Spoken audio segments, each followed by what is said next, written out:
I'm a sports fan, and when I say that, I'm sure that there's a lot of sports fans in the building today. If Kathy and I would say one thing that Kansas has influenced us is that we are now basketball fans. I hadn't always been a basketball fan, but we are basketball fans now. And we have talked about, we'll root for the Kansas teams when we move to Missouri. Of course, I don't even think they have teams over there, right? But anyway, we'll root for the Kansas teams when we move. But I was kind of sad last night, along with many of you, I know. But have you ever seen it when it just looked like everything was, it was all for lost? There was no way of coming back or anything. It was in Super Bowl 51. I had texted back and forth with my son because we were watching it, and we watch football games together. So since we're apart, we text back and forth. And he quit watching, and I texted, and I said, I think you better go back and watch this. I think you better go back. And the New England Patriots came from 28 points behind to win the Super Bowl 2 years back. And I remember that same year, in the national championship football, which is my favorite, of course, there was Alabama and Clemson, and Clemson came from behind to beat Alabama, which I was so happy. I always say to people, I'm for LSU and whoever's playing Alabama. That's who I am for in college football. But and again, another unbelievable comeback that happened again a couple years back was the Cubs. Chicago Cubs, they were down 3-1. They came back to the end 108 years of hopelessness, and they did it all in extra innings, which even made it more exciting for everybody. But the common denominator of those little thoughts or stories is hopelessness. Hopelessness. I remember one time we were at the game at Tiger Stadium, and we left and we got in the car because we were so far behind and it started raining, and we had to listen all the way home as LSU came back and won the ball game, and how terrible I felt because we'd left. But I want to ask you a question this morning. When was the last time that you were hopeless? When was the last time you were hopeless? Think about that question for a moment. When did you think game over? I don't know, not so much in a ball game like last night watching the Jayhawks. I'm talking about in life. In life, when was the last time you thought there's no chance for a comeback? Maybe it was in someone's life. Maybe it was in circumstances that were going on in your own life. Maybe you're feeling that way in some area of your life right now, that it's just hopeless. Well, I say to you, you're not alone. On Good Friday, over 2,000 years ago, all the followers of Jesus felt that very same way. They felt like it was hopeless. They were full of hopelessness. But Jesus came back, and Jesus conquered the grave. And I say to you, He is risen, and you say to me, He is risen. And as you do that, we're going to take the next few minutes and we're going to look through John chapter 20. And we're going to look at 3 different examples that all occur in John chapter 20. And it's where Jesus is making appearances after He rose from the dead to those that are hopeless. Jesus appears to the hopeless people, to hopeless situations. I don't know, maybe you've heard the song "Looking for Love in All the Wrong Places." Well, we're looking for hope in some unusual places today. That's what we're going to talk about. Looking for hope in some unusual places. And that's where Jesus shows up. And whenever Jesus shows up, things are not hopeless anymore. When Jesus shows up, everything changes. And I want you to know today that Jesus can still change everything in your life. He specializes in hopelessness. When we think the game is over. The first point that I want to share with you is hope shows up. The story I want to tell you, hope shows up in a place of grief. If you have your Bibles, again, John chapter 20. If you're using that Black Pew Bible, it's page 880. You can turn on your phone app or whatever you want to get to John chapter 20. Some of you have your own Bibles. I'm an old preacher, and I kind of like to hear the pages turn every now and then. But anyway, here we go. John chapter 20, verse 1. Early on the first day of the week, while it was still dark, Mary Magdalene went to the tomb and saw that the stone had been removed from the entrance. Now Mary stood outside the tomb crying as she wept. She'd been over to look into the tomb and saw two angels in white seated where Jesus' body had been, one at the head and the other at the foot. They asked her, "Woman, why are you crying?"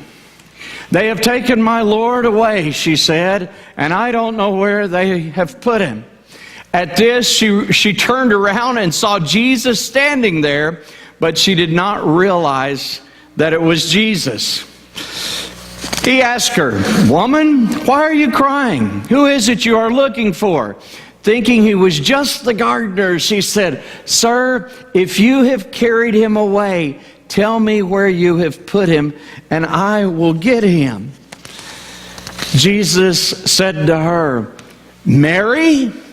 She turned toward him and cried out in Aramaic, "Rabboni," which means teacher. You know, Mary had thought the game was over.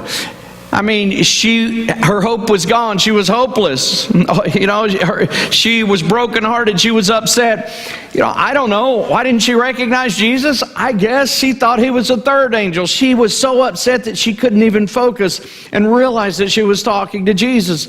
And Jesus asked her, sort of an odd question, I guess, in a cemetery, "Why are you crying?" You know, if you see somebody in a cemetery crying, you know, they're probably grieving over someone that they've lost, a loved one.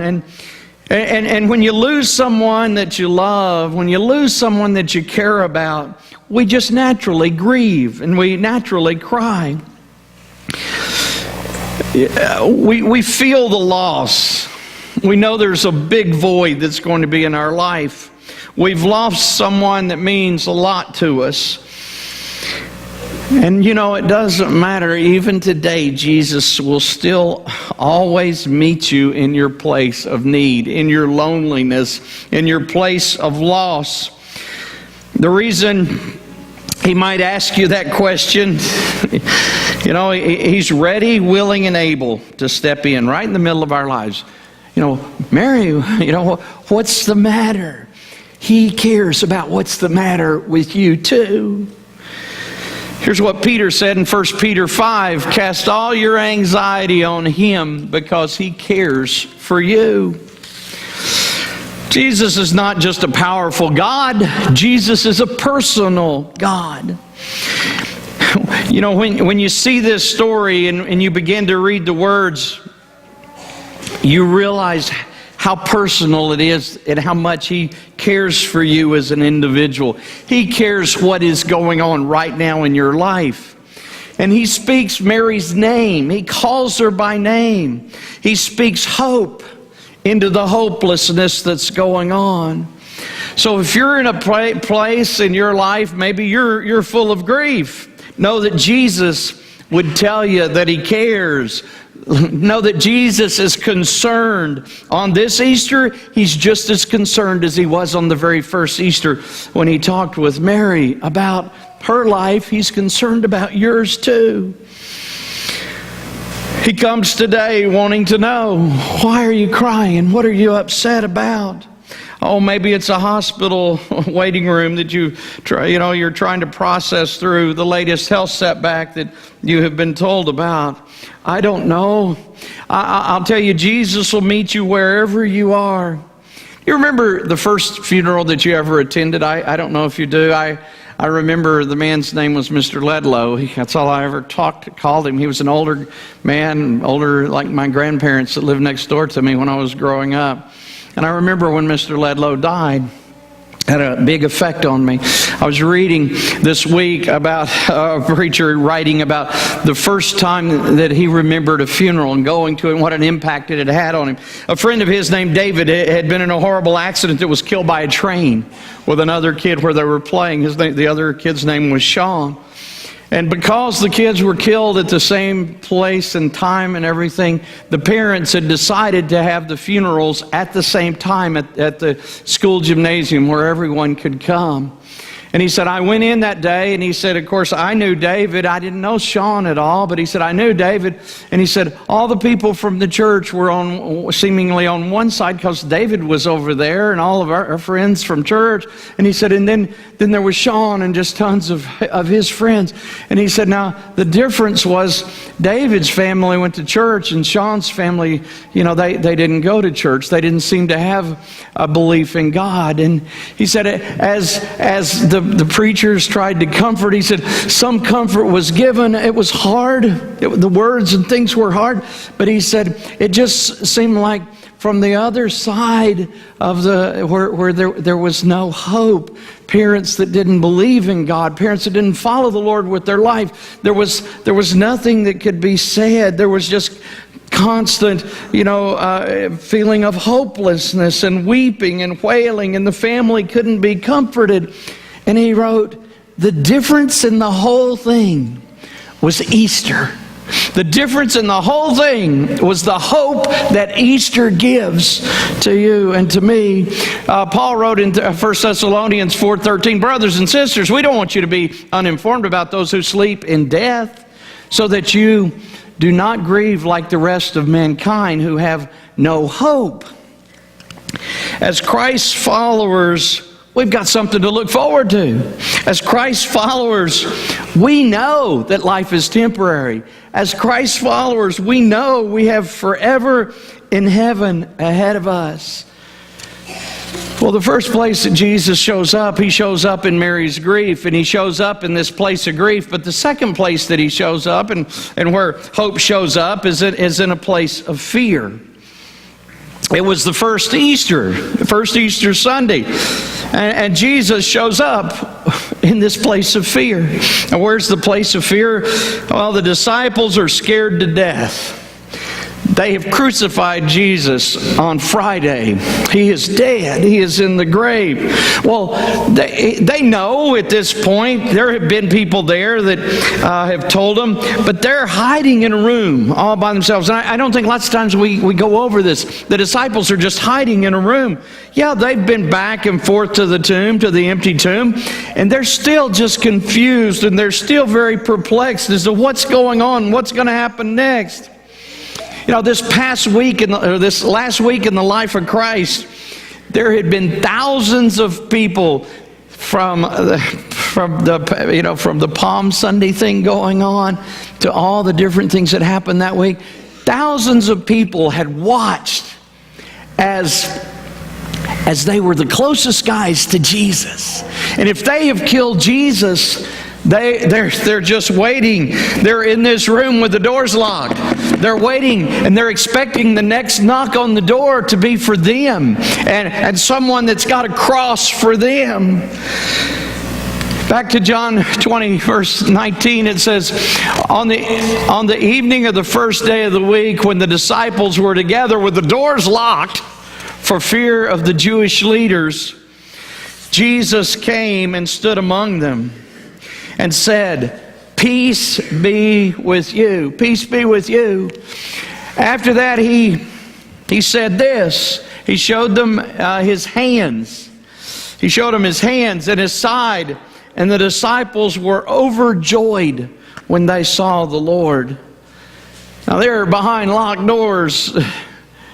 But locked doors are not a barrier for the one who has just unlocked his own grave. He goes right on in somehow, some way.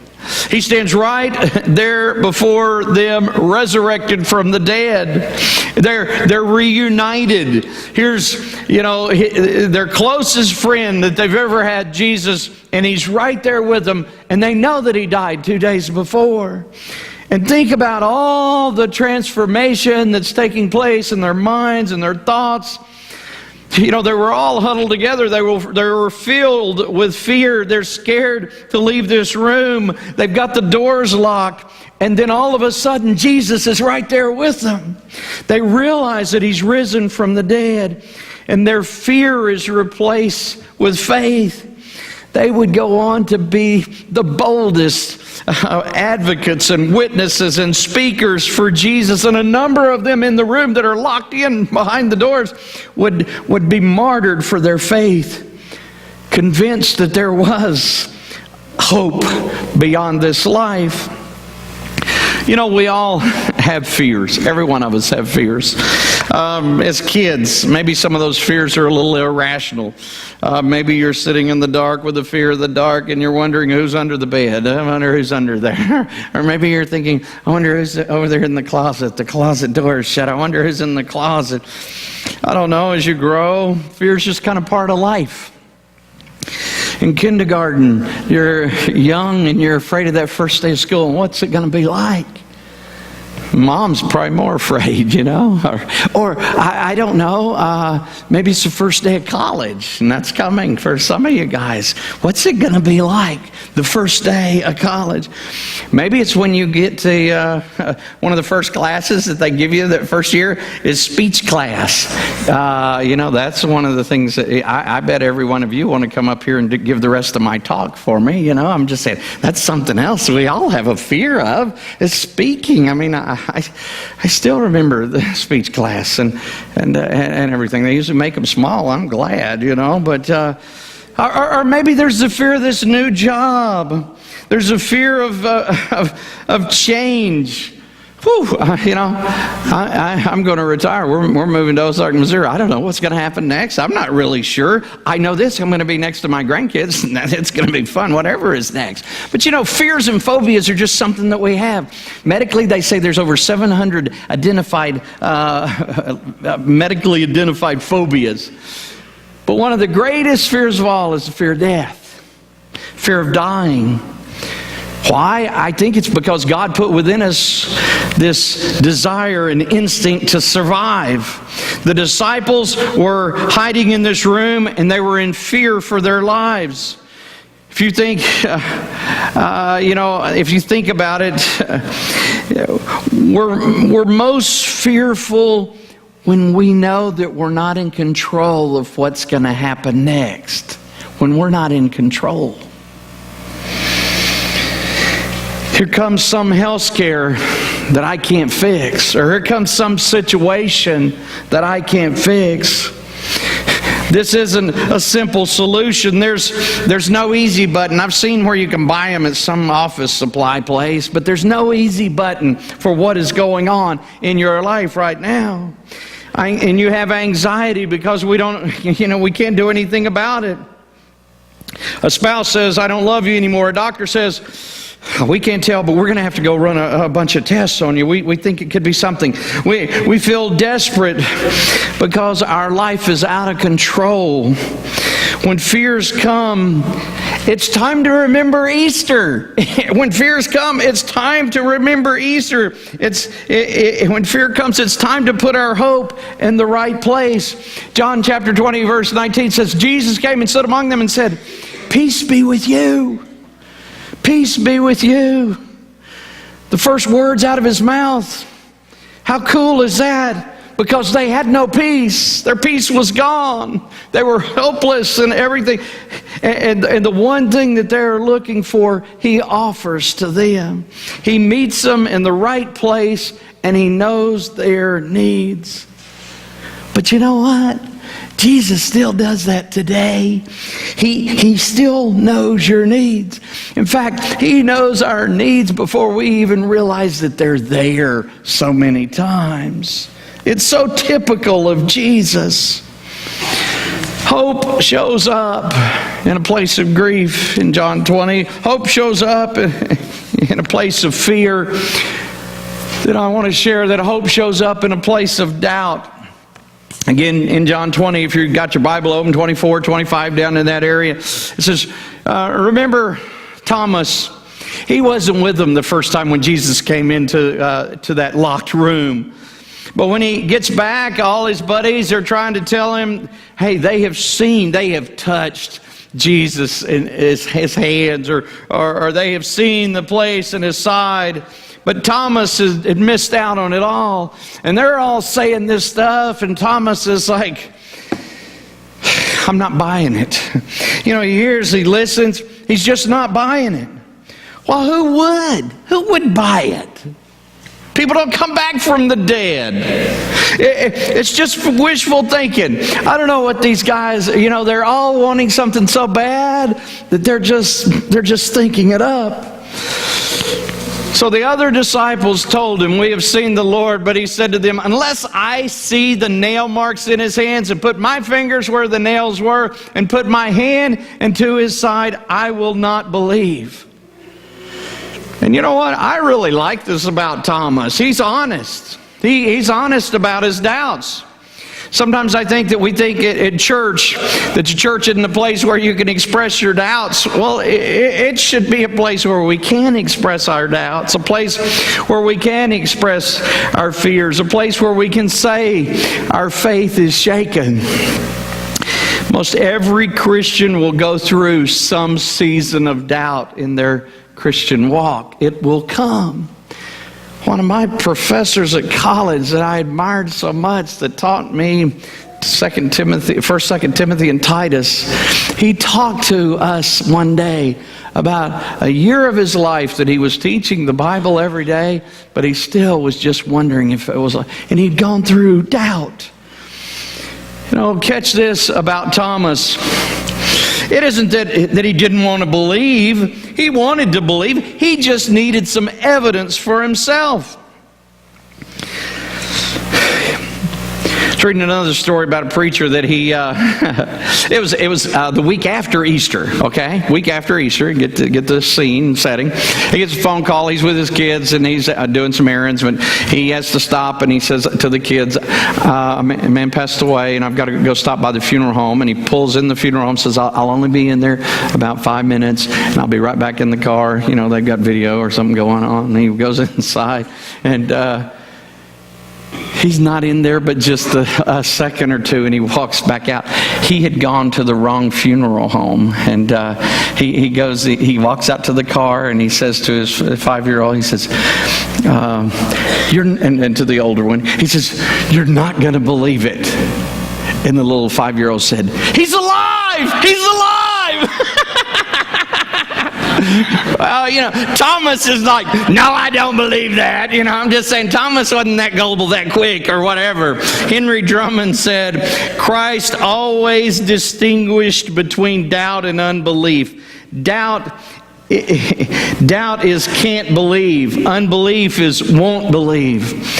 Maybe you remember the story. It was a movie last year that was on the screen about the case for Christ. The young Chicago Tribune reporter for 13 years, he was an investigative journalist, and he was always digging into the details of his story, and he'd won awards. He was a award-winning journalist, won countless awards, but he was an atheist. But while he worked at the Chicago Tribune, his wife became a Christian.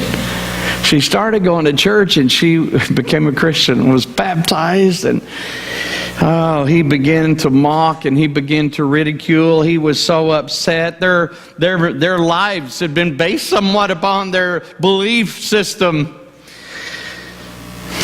I don't know, probably a friend day or something, she somehow talked him into going to church one Sunday, and he went in and he sat down and he listened to the thoughts of the preacher. And he said, I'm an investigative journalist. I will treat this just like I'm a reporter. And he says, I'm going to separate the myth from the reality. I'm going to disprove this. I'm going to show by the evidence. And he prayed this prayer. He later wrote, "God, I don't even believe you're there, but if you are, I want to find you. I really do want to know the truth. So if you exist, please show yourself to me." And he still didn't, he didn't believe it all. Jeremiah 29:13 says, you will seek me and find me when you seek me with all of your heart. That was the spirit of Lee Strobel. That seems to be the spirit of Thomas. That's what was going on. A week later, verse 26 says, a week later, his disciples were in the house again. Same house. And Thomas was with them. Though the doors were locked, they've seen Jesus, but they still locking their doors and everything. Jesus came and stood among them and said, "Peace be with you." says the same thing a second time. Same words. Verse 27, then he said to Thomas, put your finger here, see my hands, reach out your hand and put it into my side. Stop doubting and believe. Thomas said to him, my Lord and my God. But this whole thing was very personal to Thomas. Jesus cared about Thomas and his questions. Jesus cared about Thomas and his doubts. Jesus cared about Thomas and his fears. Stop doubting and believe. And Thomas said, my Lord and my God. Verse 29, then Jesus told him, because you've seen me, you have believed. Blessed are those who have not seen me and yet have believed. Thomas had his doubts, but Jesus met him where he was. Church history tells us about Thomas that he would go on to preach. He would preach as far out as India, where he would eventually be martyred for his faith. He became so convinced that Jesus was who he said he was, that it changed his life and it gave him a purpose. And I guess I say to you today that I just know that some of you may be wondering about Jesus. But I'm telling you, He will meet you. Just as Jesus met doubting Thomas on that first Easter, I think He might challenge you. Stop doubting and believe. Come on. You believe a little? Get all in this. Get all the way in. Personal evangelism class that I took in college, we were told, hey, this is a way you could start talking to people about their faith. If you were to die today, where would you spend eternity? Well, I ask you a little different question. This is a good one, but what if you don't die today? What if you don't die today? What if you don't die today and you just go on living exactly the same way, the same trajectory in life for years and years to come and decades to come? And what if you have no hope and you have a meaningless, mundane existence because you just go through all the motions, but you don't make Jesus the love of your life, the friend of all friends? If He can conquer a grave, He can conquer any fears that you'll ever face. Christ can give you a purpose. Jesus didn't just conquer the grave on the first Easter. He wants to bring life where there's death in your life. He wants to resurrect a relationship maybe that's been alienated between you and between Him. He wants to resurrect a career that's been jobless. He wants to resurrect a purpose when there's been no direction. He wants to resurrect a confidence that's been destroyed. He wants to resurrect a marriage where you feel more like roommates. There's a song that we've sang around here. The resurrected King is resurrecting me. And He wants to resurrect your life. He can do things in your life that you just never believe. Christ can give you a purpose. Christ can give you a hope. In the midst of whatever grief you're going through, in the midst of whatever your fears are, in the midst of whatever doubt that you have. I told you guys one time about a little girl. She's passed away. Her name was Amzie Smith. Passed away a couple of years ago. I was reading through different things about her life, and when she was 16, she developed a cancer that they said, was just very unheard of, and they knew that she would pass away within about a year, and she lived until she had her 16th birthday. But I'm going to read to you a little bit of something that her friend wrote or spoke at her funeral.